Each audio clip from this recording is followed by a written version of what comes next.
Value audio books में आपका स्वागत है दोस्तों। The compound effect, jump start your income, your life and your success.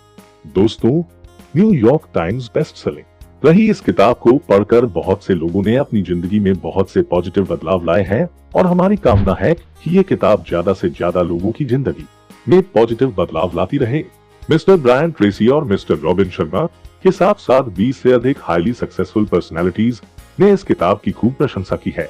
दोस्तों, अगर आपको ईमानदारी से बताए तो इस किताब को देखने के बाद ऐसा लग रहा था कि कंपाउंड इफेक्ट का नाम अनेकों बार हमने सुना हुआ है और इसमें ज्यादा कुछ नया और प्रैक्टिकल नहीं होने वाला है। जैसे कि एक क्लासिक और मशहूर उदाहरण दी जाती है जिसमें दो दोस्तों में से पहला दोस्त एक बड़ी धनराशि को चुनता है और दूसरा दोस्त ₹1 से शुरू होकर अगले 1 महीने तक अपने पैसों को डबल करने का ऑप्शन चुनता है और महीने के अंत में दूसरे दोस्त के पास पहले दोस्त से कहीं ज्यादा धन इकट्ठा हो जाता है और इससे हमें कंपाउंड इफेक्ट की पावर की झलक देखने मिलती है। लेकिन जब इस किताब को पूरा पढ़ा और काफी समय लगाकर समझा तो हमने पाया इस किताब में इस क्लासिक एग्जाम्पल के अलावा हजारों चीजें सीखने लायक और प्रैक्टिकल दी गई है। और जैसा कि इस किताब को एक सीमित एंगल से मार्केटिंग में लाया जाता है, ये किताब इससे कहीं ज्यादा बढ़कर है। लेखक श्रीमान डैरन हार्डी ने इस किताब में अपने अरबपति बनने तक की सफलता का सार कैद कर दिया है।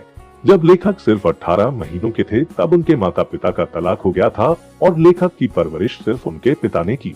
लेखक के पिता यूनिवर्सिटी के फुटबॉल कोच रह चुके थे और उन्होंने लेखक को अच्छी जिंदगी के लिए तैयार किया। वो नो एक्सक्यूजेस वाली पर्सनैलिटी के मालिक थे। ऑथर की परवरिश बहुत ही डिसिप्लिन वाले माहौल में हुई। उनके पिता का कहना था कि अगर आप किसी चीज को पाना चाहते हैं तो अपने सभी बहाने एक साइड रखकर हार्ड वर्क और स्मार्ट वर्क से रिजल्ट की ओर बढ़ते रहें और अपने अच्छे कामों के लिए अपने आप को इनाम भी देते रहें। लेखक को शुरू से सिखाया गया कि दुनिया से हमेशा अलग रास्ते बनाने हैं।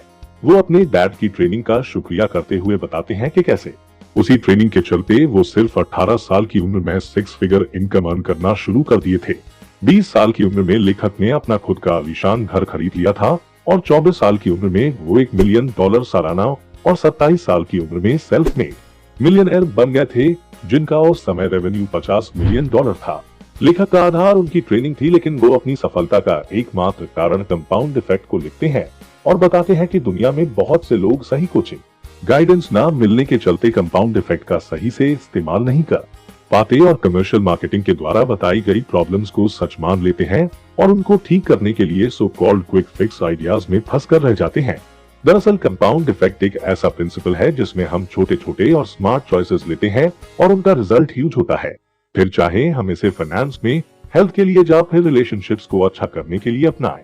यहाँ पर लेखक एक चीज से सावधान करते हैं कि हमें इमीडिएट रिजल्ट्स की इच्छा नहीं रखनी चाहिए। अगर हम कुछ ही दिनों में रिजल्ट्स ना मिलने से सब छोड़ देते हैं तो हमको रिजल्ट मिलने कठिन होंगे। जैसे कि लेखक एक कंपाउंड इफेक्ट को डेमोन्स्ट्रेट करने का फार्मूला बताते हैं, small smart choices plus consistency plus time is equal to radical different. Old school. अगर आप भी अपने काम से जल्दी बोर होने लग जाते हैं तो आप कभी अपने घर के बड़ों को नोट करें। आप देखोगे कि वो बिना समय बर्बाद किए काम पर लग जाते हैं, यहाँ तक कि वो अपने फ्री टाइम में भी कुछ ना कुछ करते रहते हैं। ऐसा इसलिए होता है क्योंकि उम्र बढ़ने के साथ साथ उनको ये समझ में आ जाता है कि रिजल्ट्स पाने का असली राज हार्ड वर्क, डिसिप्लिन और गुड हैबिट्स में होता है। असल में हम उस मेंढक की तरह बनते जा रहे हैं जिसको एक बड़े बर्तन में पानी में डालकर धीमी आंच पर रख दिया हो।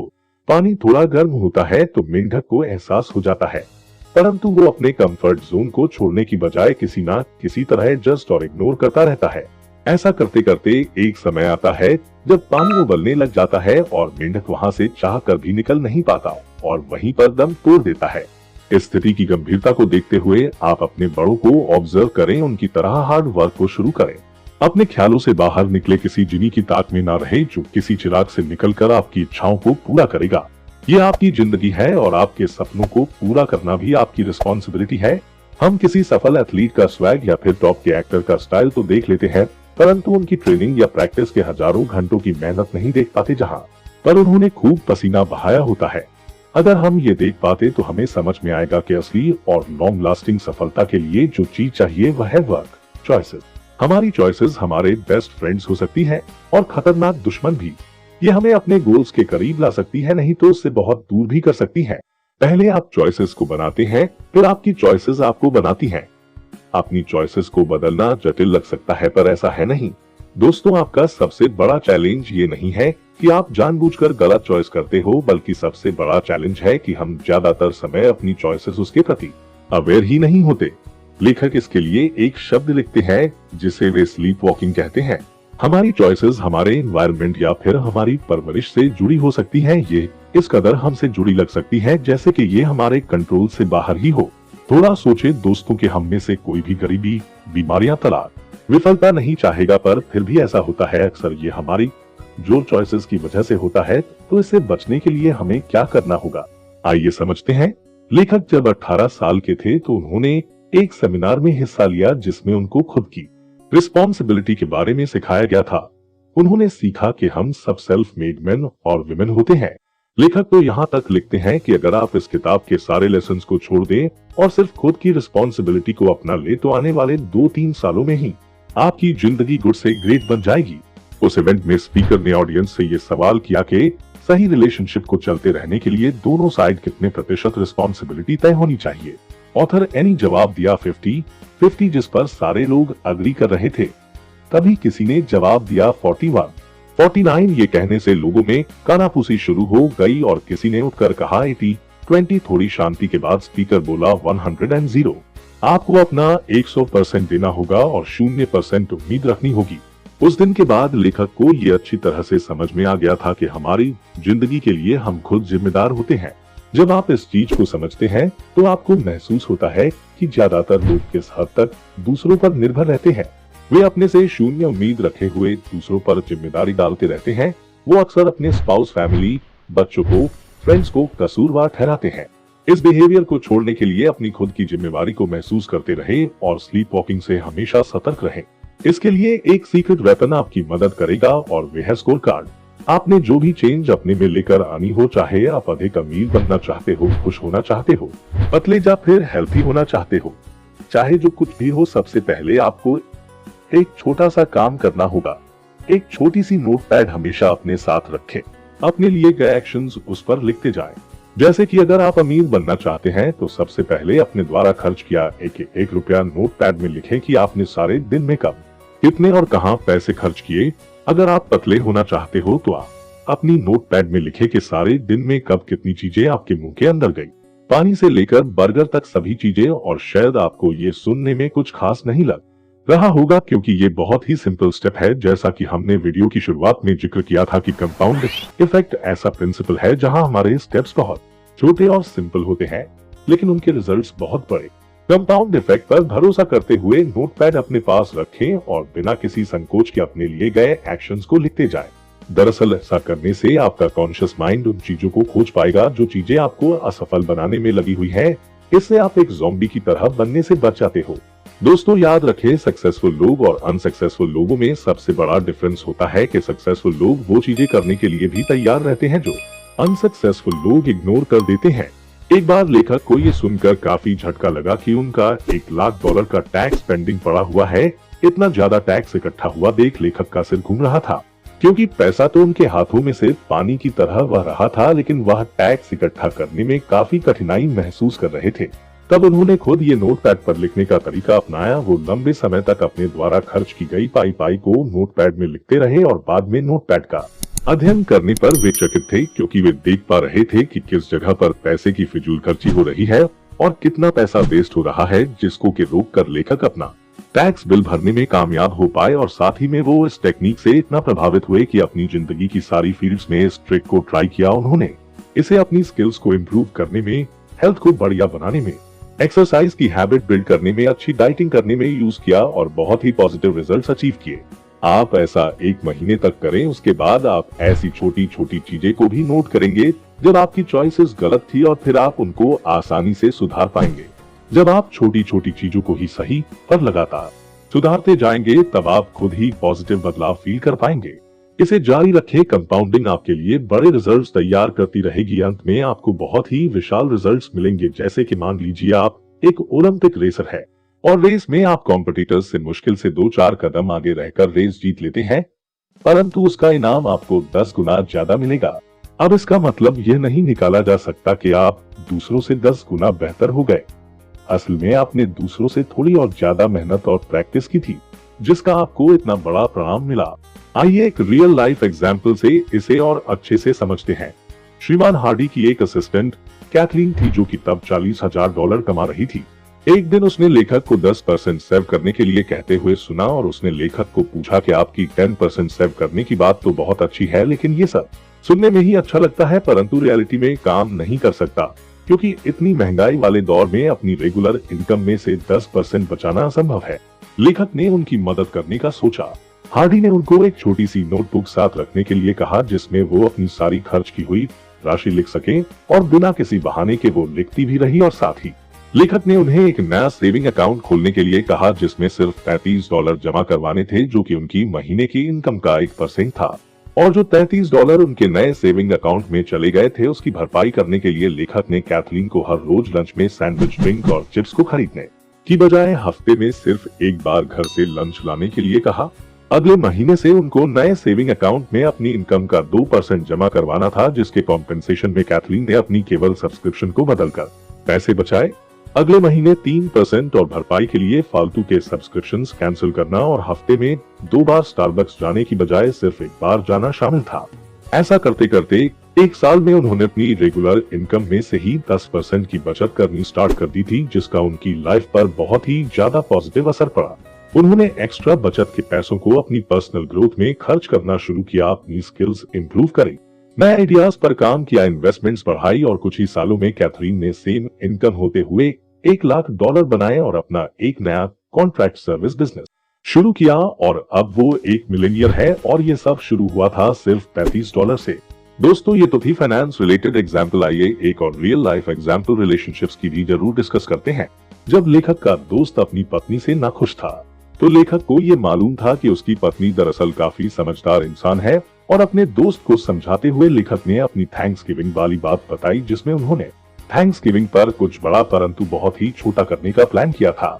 वो हर रोज सिर्फ 5 मिनट निकालकर अपनी वाइफ की सिर्फ एक अच्छी बात नोट करते और उसको अपनी डायरी में लिख लेते। ऐसा उन्होंने 1 साल तक किया। इसमें छोटी छोटी बातें शामिल थी, जैसे कि खाने को परोसना, बालों का स्टाइल, बात करने का अंदाज आदि। उन्होंने सारी बातों को एक जर्नल में इकट्ठा कर लिया और थैंक्सगिविंग पर अपनी वाइफ को दिया। उनकी वाइफ उनके गिफ्ट से इतनी प्रभावित हुई कि वो इमोशनल हो गई और रो पड़ी, और उन्होंने कहा कि ये मेरी जिंदगी का सबसे बड़ा तोहफा है, और वह तोहफा उन्हें हमेशा याद रहता है। यहाँ पर एक और कमाल की चीज हुई। जब लेखक अपनी वाइफ के बारे में अच्छी चीज ढूंढते थे, तो वो अपनी पत्नी की ऐसी क्वालिटीज भी देख पाए जिन पर उनका पहले कभी ध्यान नहीं गया था, और ऐसा करते करते वो अपनी पत्नी के और भी करीब आ गए। दिन में सिर्फ 5 मिनट निकालकर एक छोटा सा एक्शन लेने पर वो अपनी मैरिज लाइफ को नेक्स्ट लेवल पर ले गए थे। उनकी सलाह मान दोस्त ने भी ऐसा ही किया, और उसने भी पाया कि वो अपनी पत्नी की सिर्फ नेगेटिव बातों पर ज्यादा ध्यान दे रहा था, और जब वो हर रोज पत्नी के बारे में सिर्फ एक अच्छी बात ढूंढता, तो अपनी पत्नी की गुड क्वालिटीज को भी देख पाया। और ऐसा करते करते कुछ ही महीनों में उसके रिलेशनशिप में भी पॉजिटिव चेंजेस आ गए थे, और बाद में उनकी मैरिड लाइफ भी बहुत अच्छी चलने लगी। हैबिट्स। एक बार एक घुड़सवार कहीं जा रहा था, और रास्ते में खड़े एक व्यक्ति ने पूछा कि कहाँ जा रहे हो। तब इस घुड़सवार ने उत्तर दिया कि जहाँ घोड़ा ले जाए। ज्यादातर लोग बिल्कुल ऐसी समस्या से ग्रस्त रहते हैं। वो अपनी आदत रूपी घोड़े पर हमेशा सवार रहते हैं, और उनकी आदतें जिधर चाहे उनको ले जाती है। साइकोलॉजिकल स्टडीज बताती है कि हम जैसा भी फील करते हैं, जो भी काम करते हैं, जैसे सोचते हैं, जो अचीव करते हैं, उसका 95% हमारी आदतों से आता है। हम टाइम के साथ साथ अपनी आदतों के प्रति ऑटोमेटिक होते जाते हैं, और ये कुछ हद तक जरूरी भी होता है, क्योंकि हम अगर अपने रोजमर्रा के कामों के लिए कदम कदम पर सोचने लग जाए, तो वे भी हमारे मस्तिष्क के लिए अच्छा नहीं होगा। और चीजों को हैबिट के रूप में ऑटोमेट करने से हमारी ब्रेन की मेहनत थोड़ी कम हो जाती है। ये ऑटोमेशन जहाँ तक अच्छी और पॉजिटिव आदतों के लिए हो तो अच्छा है, और बुरी आदतों के लिए हो तो काफी बुरे परिणाम भी ला सकता है। लेखक जितने भी कंपनियों के मालिकों से, सुपरस्टार से और हाईली सक्सेसफुल लोगों से मिले हैं, उन सब में एक चीज कॉमन रही, वो थी गुड हैबिट। सभी सफल लोगों को अच्छी आदतें बनानी पड़ती है, जाए इसे यूं कहें कि अच्छी आदतें लोगों को सफल बना देती है। और अगर आप ये देख पा रहे हैं कि आपकी कुछ आदतें सुधारी जानी चाहिए, तो सबसे पहला काम जो आप कर सकते हैं वो है रोक इंस्टेंट ग्रेटिफिकेशन के ट्रैप से बचें। दरअसल हम सभी अपने आप को अंदर ही अंदर रैशनल या फिर कहे तार्किक मानते हैं। जैसे कि अगर आपको कहा जाए कि बिना किसी मतलब के यूं ही चलती ट्रेन के सामने खड़े हो जाओ और आपका जवाब नहीं होता है तो आप अच्छे खासे रैशनल हैं। लेकिन हमारी रैशनैलिटी इंस्टेंट ग्रेटिफिकेशन से होने वाले नुकसान को नहीं देख पाती, क्योंकि इससे होने वाले नुकसान के लिए समय लगने वाला है। जैसे सोचे कि अगर आप एक बर्गर खाएं और तुरंत ही हार्ट अटैक से जमीन पर गिर जाए, या फिर एक सिगरेट पीने के बाद फौरन ही आपके फेफड़े जाम हो जाए, तो आप फास्ट फूड या फिर टोबैको को हमेशा के लिए क्विट कर देंगे। जरा सोचे कि आपके फिजूल खर्ची के चलते आप इसी वक्त दिवालिया हो जाए, तो फिर आप अननेसेसरी खर्च बंद कर देंगे। क्योंकि ऐसा एकदम से नहीं होता, इसमें कुछ समय लगता है, तो हमें इसके बुरे प्रभावों को इग्नोर करने का मौका मिल जाता है। बुरी आदतों के परिणाम एकदम से नजर नहीं आते, मगर इसका मतलब ये नहीं है कि इसमें कंपाउंड इफेक्ट काम नहीं करेगा। लेकिन दोस्तों, हम सिर्फ थोड़े से एडजस्टमेंट्स करने से अपनी आदतों पर कंट्रोल कर सकते हैं। इसका सबसे अच्छा तरीका है अवेयरनेस। आप जरा सोचे कि आप क्या है और क्या बनने की चाहत रखते हैं, परंतु अपनी आदतों के चलते क्या बनते जा रहे हैं। पहले तो आप अपनी सुधारने वाली आदतों को पहचानें और उनको शुरू करने वाले ट्रिगर्स के बारे में भी पता करें कि कौन सी चीज आपकी आदत को शुरू करती है। आपकी संगत, दोस्त, आपका फोन या कोई और। जब आप ट्रिगर्स को पहचान कर अपनी जिंदगी में से निकाल देंगे, तो आपकी आदतें भी फीकी पड़ जाएंगी। लेकिन इसमें आपको समय जरूर लगेगा और तब तक आपको सब्र के साथ काम में लगे रहना होगा। और अगर आप इस हैबिट वाले कॉन्सेप्ट को और भी डेप्थ में समझना चाहते हैं, तो आपके इस चैनल पर एटॉमिक हैबिट्स वाली वीडियो भी मिल जाएगी। इसके बाद आप उसे भी देख सकते हैं। मोमेंटम। दोस्तों, जब आप किसी नए काम को शुरू करेंगे, तो आप पाएंगे कि शुरू में चीजें जितना सोचते हैं उससे ज्यादा मुश्किल होती हैं। लेकिन उसके बाद आप पाएंगे कि चीजें बिना किसी ज्यादा मेहनत के अपने आप हो रही हैं। लेखक इस झूले का उदाहरण देते हैं, जिसको जब आप घुमाने की कोशिश करते हैं तो आपको पूरा जोर लगाना पड़ता है। फिर ये झूला गति में आने लगता है। उसके बाद आप और जोर से फोर्स करते हैं तो गति और बढ़ती जाती है, और एक समय आता है जब गति इतनी बढ़ जाती है कि आपको उसे हाथ भी नहीं लगाना पड़ता। आईपॉड पहली MP3 प्लेयर नहीं थी, और जब आईपॉड लॉन्च हुई थी तो मैक कंप्यूटर्स का मार्केट शेयर भी कोई ज्यादा बड़ा नहीं था। एप्पल पहले ही लेट था, उसको कुछ करना था, और इसी के चलते एप्पल ने अपनी कस्टमर लॉयल्टी पर ध्यान दिया, अपने हाई क्वालिटी को मेंटेन किया, अच्छी मार्केटिंग की। अपने इनोवेटिव डिजाइन और ईज ऑफ यूज के चलते 2001 में एप्पल ने 30% रेवेन्यू को हिट किया। अगले साल 2002 में ये सिर्फ 2% रहा, या 2003 में 18%, 2004 में 33% और 2005 में गति हासिल करने के बाद 68% रेवेन्यू ग्रोथ, और इसके साथ ही 70% से ज्यादा का MP3 player market share Apple ने हासिल कर लिया था। इसके साथ ही मिलती जुलती कहानी गूगल और यूट्यूब की भी रही। लेकिन इन सब में जो चीज समान रही वो थी इनकी कंसिस्टेंसी, जिसके चलते इन कंपनियों ने मोमेंटम हासिल किया और उसके बाद अनस्टॉपेबल बन गए। दोस्तों, सच तो ये है कि अक्सर हमारी अच्छी इंटेंशंस भी फेल हो जाती है, क्योंकि हम उनको अपने एग्जीक्यूशन वाले सिस्टम में सही से बैठा नहीं पाते। जैसा कि आपके पास कोई आइडिया है जिसके ऊपर बिजनेस करने पर आप करोड़पति बन सकते हैं। आप एक्सरसाइज करना चाहते हैं जिससे हजारों बीमारियों से बचा जा सकता है। अपने दोस्तों, लाइफ पार्टनर, फैमिली के साथ अच्छे से डील करना चाहते हैं जिससे हमारे रिलेशंस बढ़िया बन सके। ये सब हमारी इंटेंशंस में ही कैद होकर रह जाता है, कभी रियल वर्ल्ड में नहीं आ पाता। इसमें दिक्कत ये होती है कि हमारी नई इंटेंशंस हमारे पुराने रूटीन में सही से फिट नहीं हो पाती। इसीलिए बेहतर है कि हम अपनी अच्छी इंटेंशंस को प्रैक्टिस में लाने के लिए काम करें। इसका अच्छा जरिया है एक रूटीन बनाना। दोस्तों, आप कभी भी एक वेल ट्रेन्ड फौजी को किसी जंग के मैदान में डरते चिल्लाते इधर उधर भागते नहीं देखोगे, जैसा कि हमारे जैसा आम इंसान जंग के स्ट्रेसफुल माहौल में कर सकता है। फौजी इस तरह क्यों नहीं करते? क्योंकि ट्रेनिंग में उनका एक रूटीन बनाया जाता है जिसमें उनको एक्सट्रीम प्रेशर में भी फोकस्ड और डिसिप्लिनेड रहना सिखाया जाता है। खिलाड़ियों में भी ऐसा होता है। हर सक्सेसफुल लोगों का कोई ना कोई रूटीन जरूर होता है।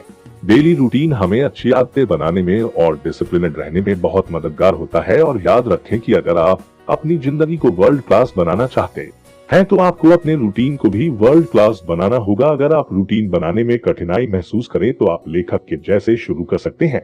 मिस्टर हार्डी बताते हैं कि इनको दिन भर में हजारों तरह के काम करने पड़ सकते हैं, मीटिंग्स, कोचिंग, ट्रैवलिंग और भी बहुत कुछ। तो उनके दिन का रूटीन बनाने की बजाय उन्होंने अपना एक फिक्स मॉर्निंग रूटीन और नाइट रूटीन बनाया हुआ है, जिस पर वो बिना किसी संदेह और बहाने के चलते हैं। मॉर्निंग रूटीन में 5 से लेकर 5:30 तक उठना शामिल है। उठने के बाद 3 चीजों को करना शामिल है। पहली अपनी ग्रेटफुलनेस को पहचानना और जो भी पास है उसके लिए शुक्रगुजार होना। दूसरा, किसी व्यक्ति के बारे में कुछ अच्छा सोचना, चाहे वो कोई भी हो। तीसरा, अपने नंबर 1 गोल के बारे में सोचना। और 3, MVP डिसाइड करने। MPV मतलब मोस्ट वैल्यूएबल प्रायोरिटीज, जो उस गोल को और भी करीब ले आए। उसके बाद स्ट्रेचिंग और 30 मिनट के लिए पॉजिटिव रहना। फिर 7 बजे से अपना दिन शुरू करना, जिसमें अपॉइंटमेंट्स लेना, ईमेल देखना शामिल है। और दिन के दौरान अपने 3 MVP को रिव्यू करते रहना। वही नाइट रूटीन में सारे दिन की ओवरऑल प्रोग्रेस को मॉनिटर करना और उसके हिसाब से अगले दिन का शेड्यूल सेट करना शामिल होता है। और ये देखना कि कौन सी चीज वर्क कर रही है और कौन सी नहीं।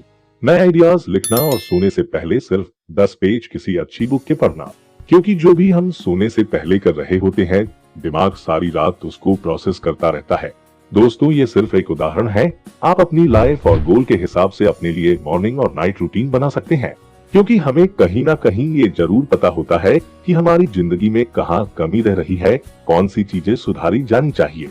अपने आप से ईमानदार रहकर ये ढूंढे और अपना रूटीन तैयार करें। और हाँ, वीकली या मंथली बेसिस पर अपने रूटीन को जरूर मॉनिटर करते रहें। अपने आप को थोड़ा ओल्ड स्कूल बनाएं, हार्ड वर्क को डेवलप करना शुरू करें। चीजें शुरुआत में बहुत मुश्किल होती हैं और एक बार मोमेंटम बिल्ड हो जाए तो बहुत आसान हो जाती है, इसीलिए जल्दी क्विट ना करें। दूसरों को ब्लेम करने की बजाय अपनी रिस्पॉन्सिबिलिटी खुद पर लीजिए। एक ज़ॉम्बी की तरह जिंदगी जीने की बजाय अपनी चॉइसेस के प्रति अवेयर रहे। इसके लिए नोटपैड पर चीजों को नोट करें, ट्रैक करें, एडजस्ट करें और चेंज करें। अपनी वर्ल्ड क्लास लाइफ के लिए वर्ल्ड क्लास रूटीन तैयार करें। और याद रखें कि आप चाहे जिस भी फील्ड में हो, सफलता आपको कंपाउंड इफेक्ट के जरिए ही मिलेगी। जहां आप छोटे छोटे एक्शंस लेते हुए आगे बढ़ते हैं और पर्याप्त समय के बाद ये छोटे स्टेप्स एक बड़ी सफलता में बदल जाते हैं। दोस्तों, वीडियो कैसी लगी हमें जरूर से बताएं। इस बुक को खरीदने के लिए लिंक डिस्क्रिप्शन में दिया गया है। जल्द ही मिलते हैं एक और काम की वीडियो में।